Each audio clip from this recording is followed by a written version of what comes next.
દર્શક મિત્રો, હું છું પરમા અનિશા. તમે જોઈ રહ્યા છો લોક સામના ન્યૂઝ. તો જોઈએ આજના સમાચાર. સુરેન્દ્રનગરથી અમારા રિપોર્ટર ઈરુ પરમાર સાથે. ભાવનગર લોકલ ક્રાઇમ બ્રાન્ચને વધુ એક મહત્વની સફળતા મળી છે.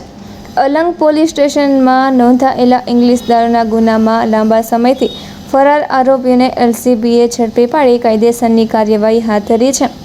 આરોપીઓને વધુ તપાસ માટે અલંગ પોલીસના હવાલે કરવામાં આવ્યા છે. પોલીસ મહાનિરીક્ષક રાજેન્દ્ર વી અસારી અને જિલ્લા પોલીસ અધિક્ષક નિતેશ પાંડેના માર્ગદર્શન હેઠળ એલસીબીને નાચતા ફરતા આરોપીઓને ઝડપી પાડવા સૂચના આપવામાં આવી હતી.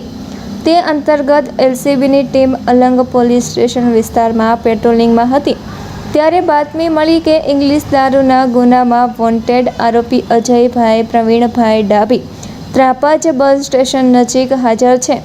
પોલીસે તાત્કાલિક દરોડો પાડી આરોપીઓને ઝડપી લીધું.